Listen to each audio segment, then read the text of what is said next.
Good afternoon, everybody. My name is Councillor Stuart Rawlings. I'm the Vice Chair of this committee. I'll be chairing today's meeting in the absence of the Chair, who unfortunately has been held up because of a work commitment. This is indeed the Joint Standards Committee on Wednesday, the 20th of April for 4 o'clock, so apologies again for a slightly late start. Could I start the agenda with a declaration of interest? Councillor Fisher. Thank you. I'd like to declare an interest in item 11, the list of current cases, as I am a subject member of one of those, and several of my relatives are also involved. Could I just point out that although the paper is on, the material is printed on restricted paper marked restricted, it's not printed on salmon pink paper. So could I ask all members please to be very careful about how they dispose of that, so that the names of the subject members are not put in the public domain. Thank you. Absolutely, Councillor Fisher, and I voiced the same thing. The salmon papers don't identify that, and we've already discussed that as an issue. Hopefully it won't happen again in the future, because it does lead to a dangerous point. What's your intention if we discuss that point? Will you leave the room? Thank you very much for that. I appreciate it. Councillor Chambers. Yeah, I need to declare an interest because I am the Vice Chair of Scrutiny Parish Council, of which Tony Fisher is the Chair. Once again, should we suggest that you leave the room at that point? Okay. Should discussion happen, it may well be that we get to that in private discussions, and actually we don't bring up any items related to that case, in which case you'd be happy to stay for those items as per discussed. Thank you. Any other declarations of interest? Then finally, could I just remind people that if they become uncomfortable at any point during the meeting and the discussions go down a path that they feel that they should declare something, please stand up, please make that statement at that time, and it will be noted. Thank you.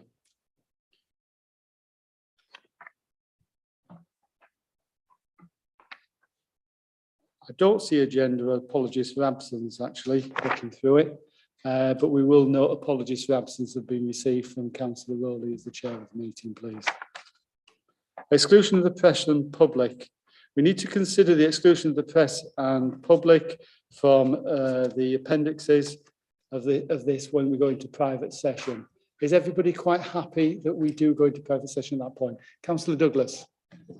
I believe that the wording on the exclusion of press and public refers to item 10 on the agenda. It actually should refer to item 11, just to be clear.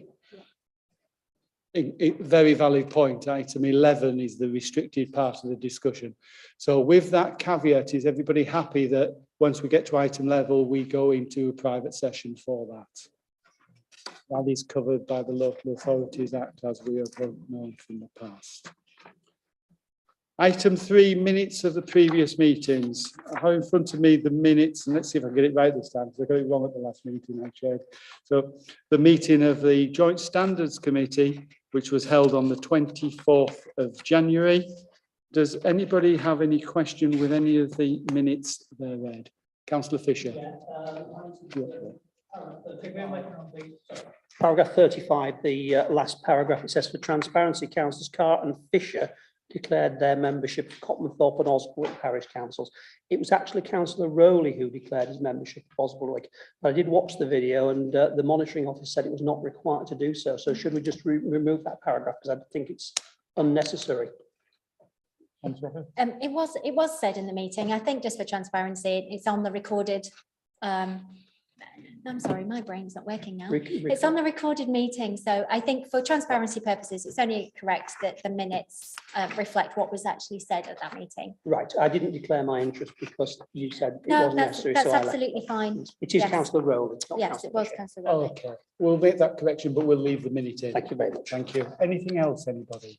Chair, may I just give an update on the minutes at some point when you've completed the clarification? Absolutely, we'll do the clarifications first. Anything else from members? No, Monitoring Officer? Thank you. I just wanted to update the meeting on conversations that I've had with the York Local Councils Association.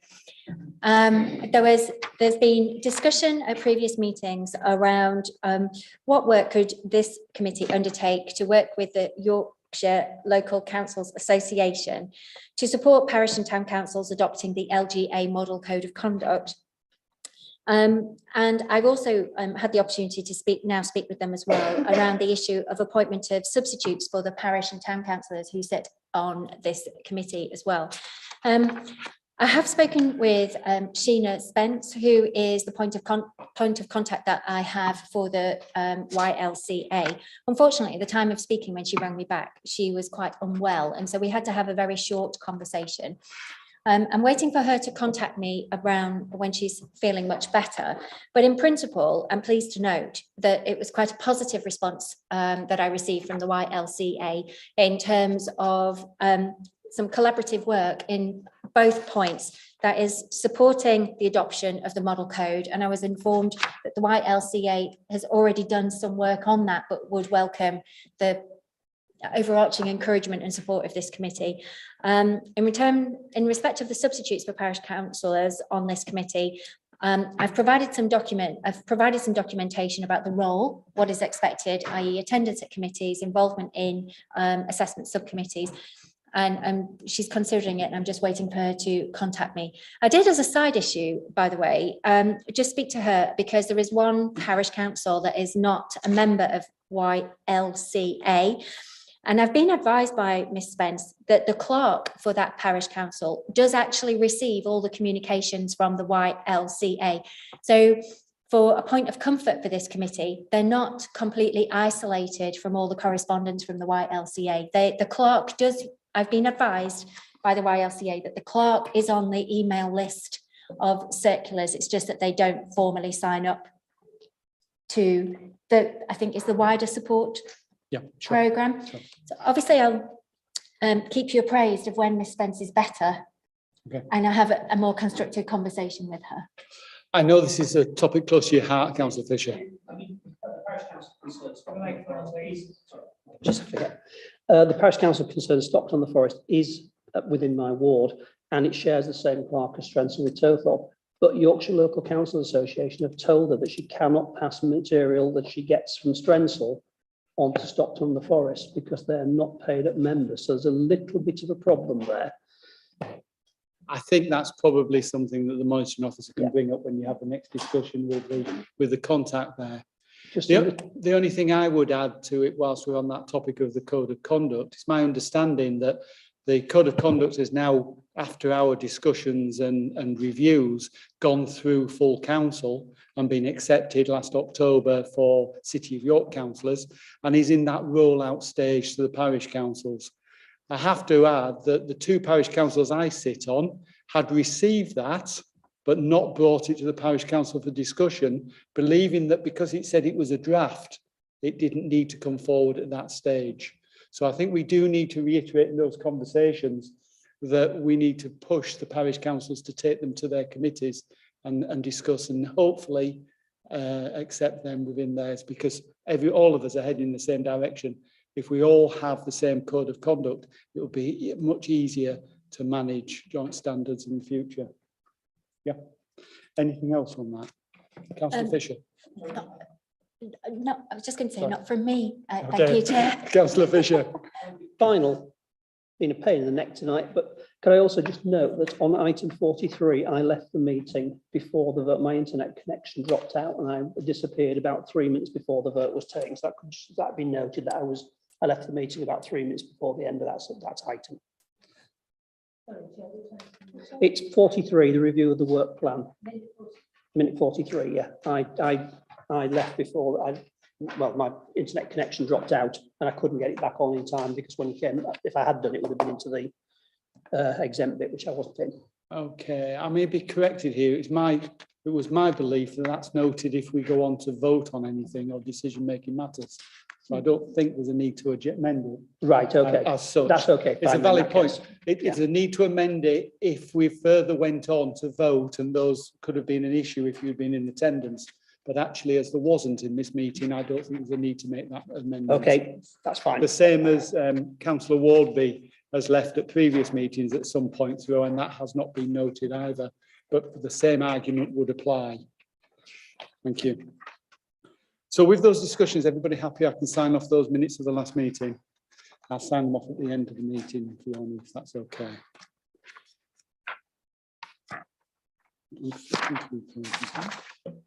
So the next minutes would be the Joint Standards Committee hearing subcommittee on the 8th of March. Chair, may I just interject?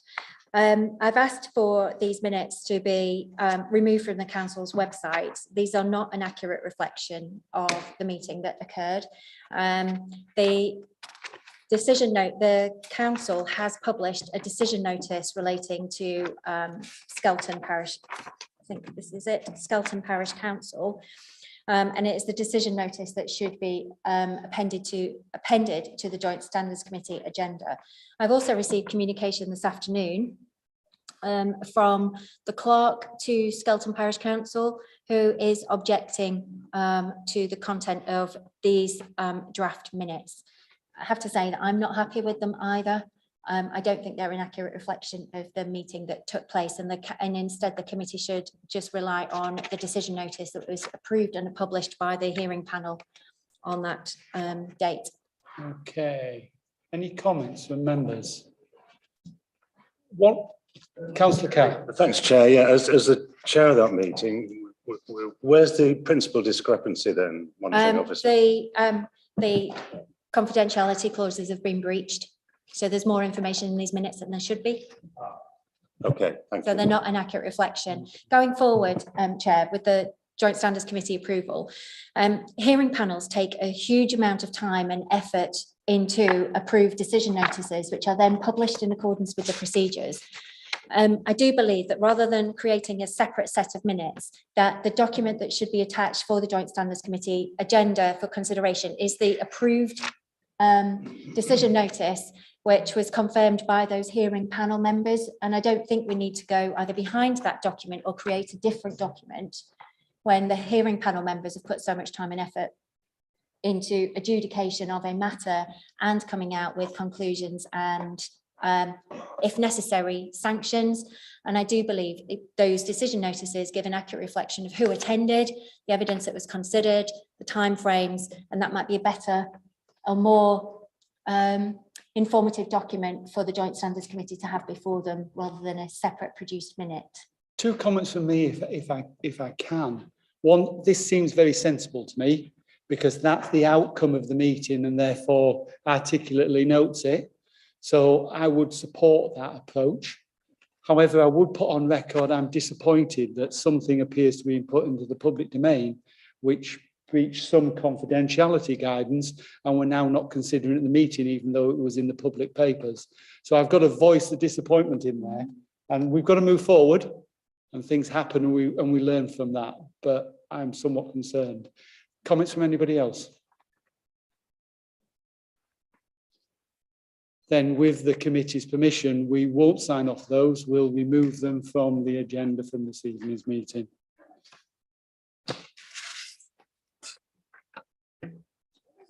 Item 5 is urgent business. Unless anybody has failed to bring something forward, I have no urgent business for today's meeting. No. Then we shall move on. And item 6 is public participation. I've been advised by the clerk that there is no public participation at today's meeting. So Councillor Fisher. There is no public participation at the meeting, so we'll move on to item 7, which is the draft annual report. Members will be reminded or aware of the fact that we now are committed to producing an annual report, and it's good to see a draft has been produced today in advance of the numbers and the detail being put in. And I'll pass over to the monitoring officer for comment. Thank you. Thank you, Chair. This is the initial draft of the committee's annual report, which will go to full council at some point in the next municipal year. It will be a retrospective look back at the work of the committee.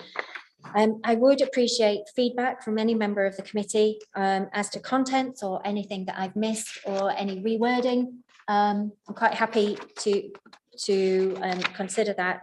I will include all of the details on page 18 once we've got to the end of the municipal year in terms of numbers of complaints. It's just, it changes every day at the moment, so it's practically impossible for me to give an indication there. So I will complete that just as soon as possible. As a side issue, I would just like to say that, and this is also linked as now being recognised as good practice for our next agenda item, which is the feedback from the government following the Committee to Standards in Public Life review of local government ethical standards. And actually the production of an annual report now by the Joint Standards Committee is recognised as good practice and supported by the government. So I just thought I'd link it in, because this is the second time that we've put forward an annual report. Again, I will confess, I have written the forward from the chair of Joint Standards Committee. So those I will, as Councillor Rowley is not here, I will confess that those are not exactly his words. But this is the start of a 10, and I really would genuinely appreciate members' feedback and contributions to this. It will go to a full council meeting after this committee has signed it off, or whether you choose to delegate the sign off to the chair and vice chair. Yeah, just one quick question, if I may jump in. Will we see this again? So this is draft, and then we'll bring back the final one at the next meeting. So what opportunity to amend it once it's final will we have? I'm quite happy, it's at your gift really, I'm quite happy to bring back a further revised version of this to a future meeting before it goes signed off to full council, or if the committee wishes to, for me to liaise with Councillor Rawlings and Councillor Rowley outside of the committee.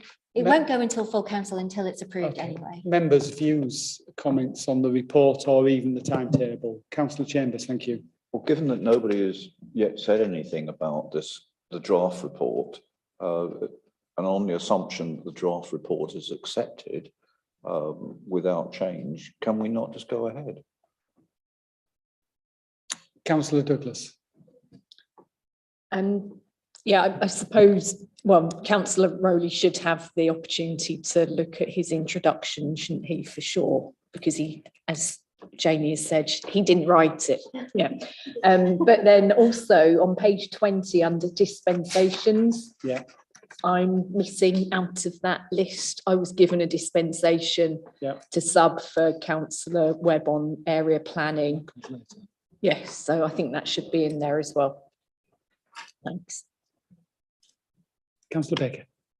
Thanks, Chair. Yeah, I think the draft report is a good summary and good reflection of this committee's work over the year. I just had one small amendment that you could consider. So it's not an amendment, it's an addition. Page 19, paragraph 2. So we're talking about having adopted the model code, and then it says that the adoption of it contributes to the delivery of the action plan arising from the public interest report. So obviously, I'm not suggesting we need to go into any detail about that action plan, other than that one of the outcomes was that some member development happened, which was that all members were offered, and pretty much all members took up the mandatory refresher training on the model code. I think it was quite broad. It was training on the model code, or it was specifically on register of interests and declaring interests. I would just think it might be just a positive thing to add in there to say that, as you know, one of the elements of that action plan included all members receiving some current development traiing, because nowhere else in this draft report does it mention that there's been any member development over the course of this year. And as that's something that this committee should oversee, it would be nice to say that there has been some member development. I think that's been the only example of any member development training offered this year, so that it would be good to put it in if others agree. I think my comment actually builds on that. I don't know whether it's an appropriate place. So this is a report of what we've done, but we're also starting to consider what we want to do. So should we also have a section in there that talks about aspirations? And in there, the aspiration that we've talked about a number of times would be a better training plan for members in order that they better understand their roles and responsibilities. But there's a number of things that we're planning, and with the forward plan we talked to later, maybe we should have a final section which says And this is where we see this extending into and the work of over the next year. And I think that would just give it a bit more substance. Members content with that? Yeah, okay. So what I'd suggest, since we've got no real concerns about the report as it is, what I suggest then is that we fill in the numbers, that is then shared with Councillor Rowley and myself as chair and vice chair to check that we're content and that it hasn't moved away from members' wishes too much on the document in front of us. And then we bring it back to the very next meeting with the intention of signing it off at that point, because we know that we're very close to approval already. And what I guess I'm heading for there is I don't want the annual report for the last year that's just finished going to full council in October. You know, we're on the ball. We've done a lot of good work. Let's talk about it. Let's tell people what we've done and let's tell them what we're going to do before we're halfway through the year. Does that make sense? Yeah. So with members content on that, we shall move forward. Thank you. That's the annual report covered. Item 8.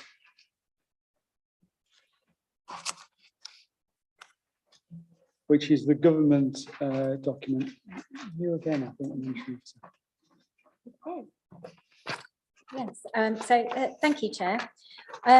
So very recently, the Department for Levelling Up Housing and Communities published, and it came quite as a surprise, the formal response to the Committee for Standards in Public Life's recommendations on local government ethical standards, which was, if you recall, initially published in January 2019. If you recall, there were a number of recommendations and best practice guidance contained from the Committee of Standards in Public Life, and many of the issues required primary legislation changes. So, for example, mandatory sanctions, so much more rigour around sanctions, etc. Suspension of councillors, for example. Having read the recommendations, and I've included the link for the report. The government is not proposing any changes to primary legislation, but is supportive of best practice measures that joint standards committees such as ours can already do. For example, publication of an annual report, clarity regarding adoption of the model code of conduct, and they have listed at the link their focus on the recommendations and put forward the reasons why they're not proposing any changes to primary legislation. So they're very strong advocates for the new LGA model code of conduct, which we've already adopted. And I'm quite happy to come back, bring this at a further meeting if you feel that you want more time to digest it. However, the government has not set any time frame of any of the changes that they do propose to make. And as far, it's kind of a little bit of a nondescript response, I'm afraid. I'm pleased to say, however, that this committee is already doing a number of the best practice recommendations, which are contained within the report itself. So I was not, on reading it, not overly concerned that there's something that we're failing to do or failed to consider. We've reviewed our processes, we're doing an annual report, we're holding regular meetings, we're being as inclusive as possible. We've got the member training to address and make sure that we, do you want me to carry on? Yes. Make sure that we honour the training and keep monitoring on it, and actually have gained a strong understanding now in our ethical governance framework. We've developed collaborative links with the Audit and Governance Committee as well, which looks at the more structured governance framework that we have. And so I'm coming here with a sort of slight degree of positivity in that we are addressing the vast majority of the best practice issues which are covered in this feedback from the government. Comments from members? Councillor Douglas. Thanks, Chair. And yeah, I think we have done good work on this year, and it will be interesting to see how this a new model code, or the code and the standards procedures work in practice now that they will be adopted. But I have to say, I am really disappointed that the government has no appetite for actually making any primary legislation changes around sanctions. I think many of us on the committee have sat on hearings panels in the last months and overseen some quite serious cases and felt that we don't have the tools at our disposal that we need in order to make sure that councillors and councils can function within the role that they're supposed to. So that's where my disappointment lies, and I would like to encourage them to think again over that. I think we need change in this area. The sanctions at the moment are not strong enough, and until we do that, we're going to see continued levels of complaints coming through to this committee that are tremendously time consuming and often unnecessary. And I think increased sanctions could eliminate a lot of that. Can I just interject there? I agree with you, Councillor Lewis, wholeheartedly. I think sometimes we come up with best practice, and that's great. And it's fantastic to see that we are doing some of that, and we have some way to go to further improve the situation, that we know. But actually, at the end of the day, we need some strength to that as well. And without primary legislation, we don't get that strength. So I support your comments, but I also support the monitoring officer in saying we're doing best practice and we're making the best we can of it. And we are looking at all the issues that have been brought up. So there's a lot of positives in there, but I take your point. Councillor Fisher was next, please. Thank you, Chair. I'm one of those very sad people who likes to go through Britain Elects previews for all local by-elections, just see what's happening in the world. And there was one last week, which was particularly interesting. It was in Malden. It was a councillor called Chrissy Morris, who throughout an entire meeting just shouted point of order for about an hour and a half, and kept the whole meeting, couldn't function, had to remove all staff for safety. And apparently this is a constant problem. There was no sanction to remove him, although it was before the standards, there was no sanction to remove him from the whole council. It's desperately needed. When you get these extremely difficult people, there has to be some way, either by voter recall or by suspension, to remove them so that council can actually function more properly. And I think, you know, whatever pressure we can put on government to actually increase the top level of sanctions to remove the truly problematic, I'm not talking about the ones who just say something out of line, but the truly problematic councillors who simply disrupt the council that they're on. I think, if I may, Councillor Fisher, it's the same point but articulately made. Councillor Carr.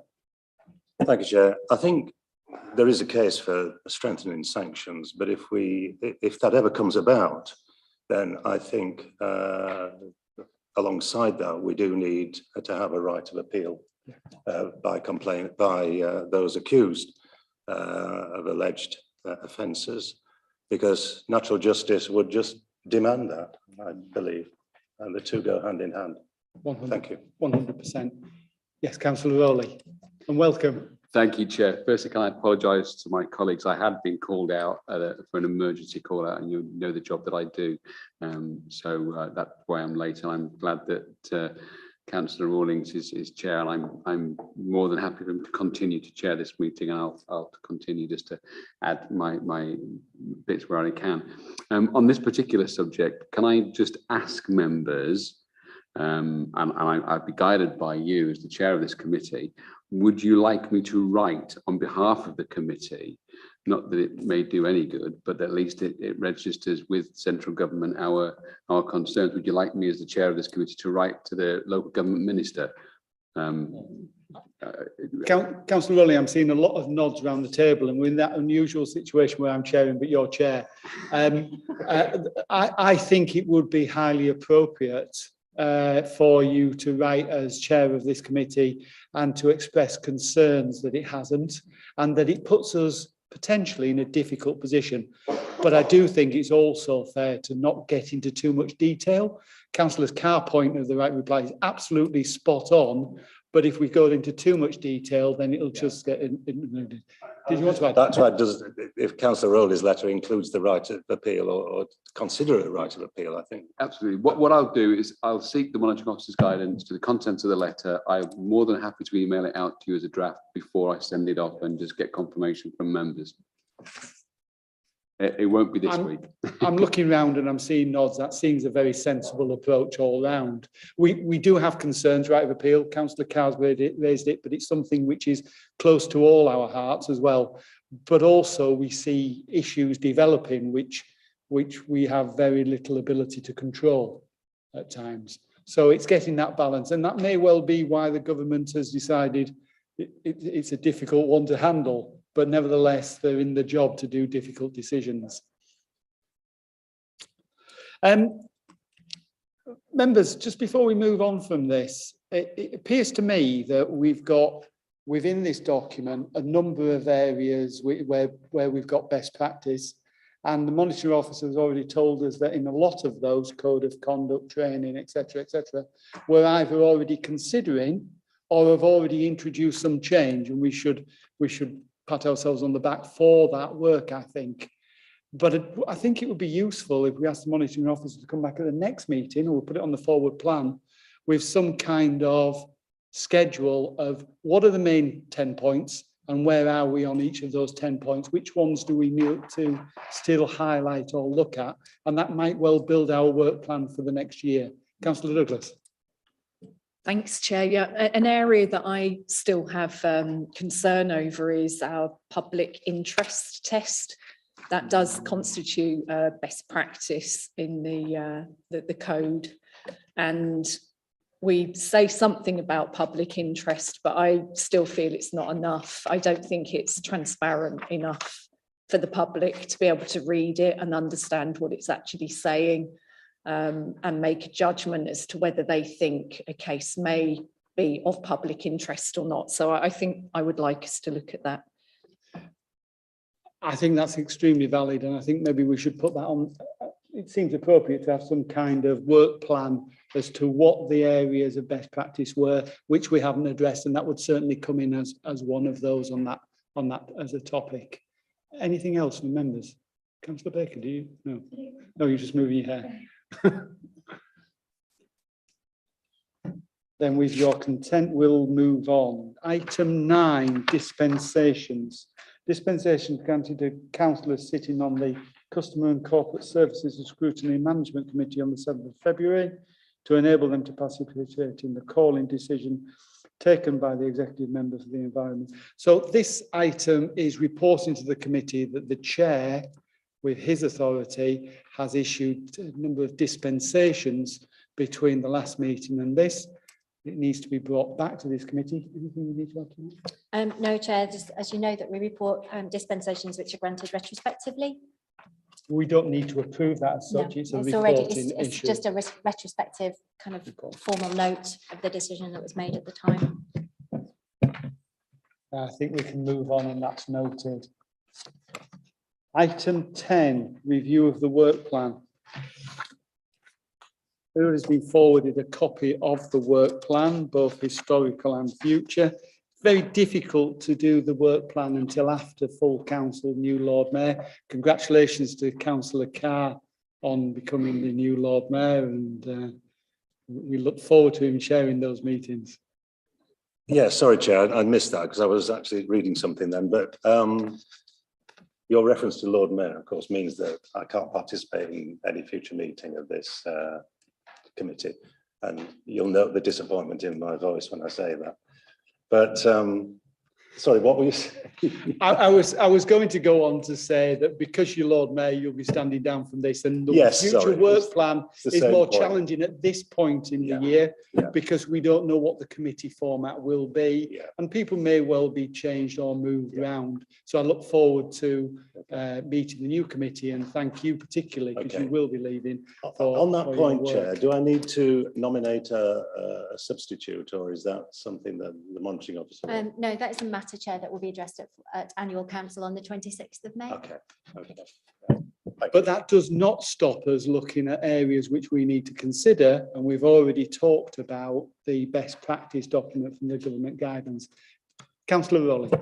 Thank you, Chair. I had my congratulations to Councillor Carr, as I have done personally, on his nomination as Lord Mayor. You will be missed on this committee, I can assure you of that.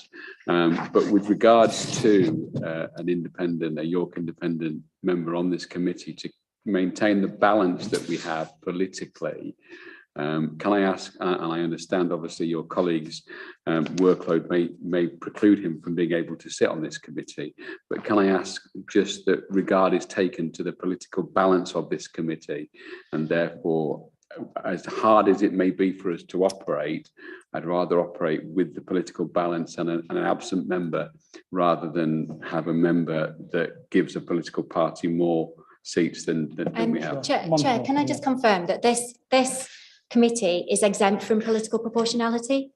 So there is no political proportionality afforded to this committee whatsoever. That's very explicit in the council's arrangements. Just to make it very, very clear that the rules on allocation of seats and political proportionality do not apply to this committee. No, I'm totally aware of that. I'm not ignorant of that fact. What I was trying to stress is that we have a very balanced committee at the moment, politically, because we don't have proportionality. I'm just asking that can be kind of maintained and respected in terms of any substitutes.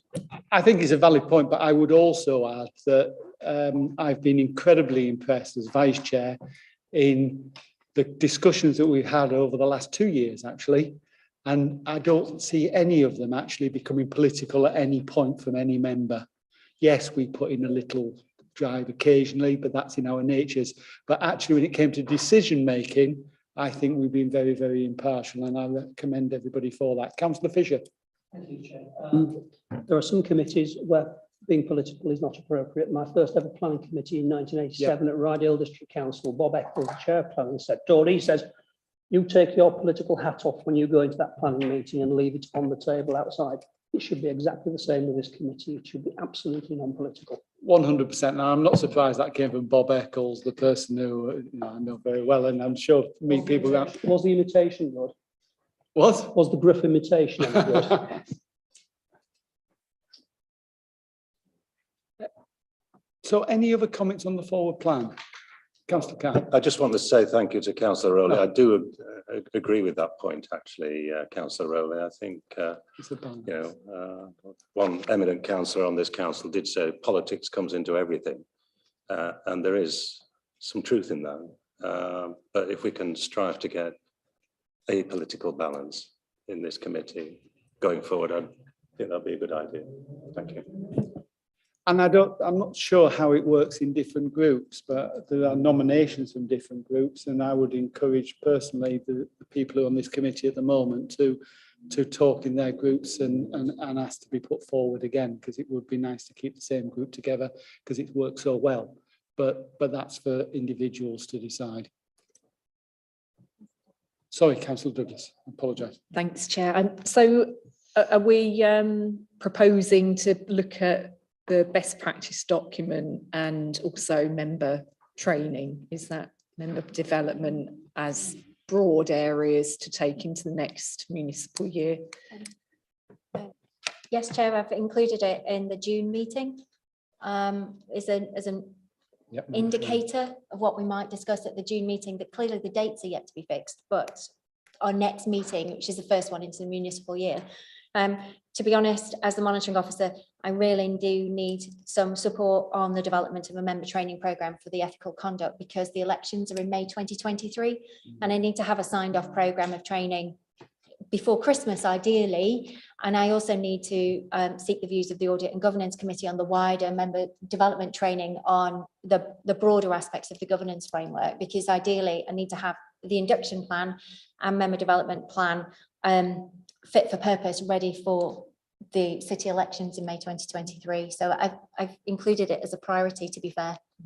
So if we look, and if I can say, if we look at that document on page 32, which shows the June meeting with the date to be confirmed, I'd suggest that we change the first word from draft to final. So bring forward the final annual report. We've decided that there'll be discussion between the chair and the vice chair and the monitoring officer in order to put in the detail. The member training is already on there. Monitoring officer report as normal, and then the best practice document we talked about. not necessarily in detail, but so that we can help that develop the work for the following year. Everybody content with that? Then we shall move on. Monitor officers report on the complaints received, item number 11. Okay. Monitor officer.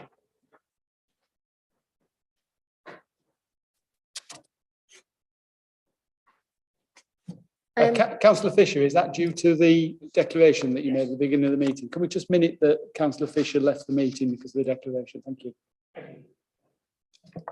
Chair, placed before you the log of the complaints that we currently have at the date of the publication of this agenda. So that was 7 days ago.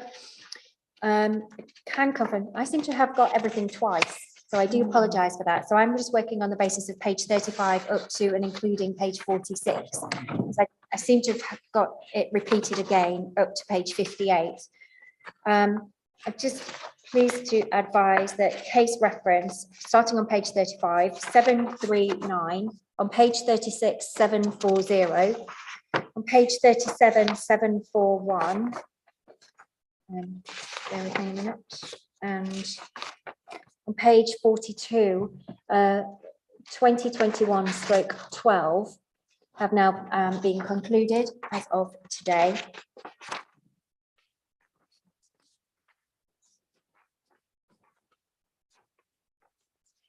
Chair, happy to take any comments on this public version of the report. Just to remind members, we are still being recorded. This is the public side of the part of the meeting. We haven't gone into private session.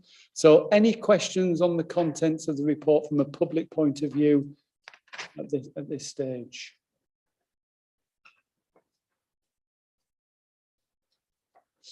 Then before we go into private session, I'll just express one comment, the disappointment at the number of complaints that seem to be filed.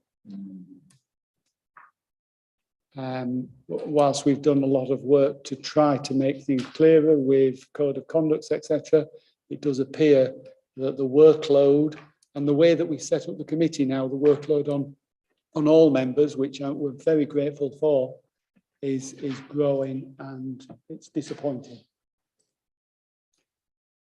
On that comment, I shall go into private session. For anybody watching at home, we will now see the rest of the item in private session as it's restricted, and we've already agreed that we will exclude the press and public, and we will not be returning to a public session after, because after that private meeting, we will close it instantly after. Could we go into private session, please?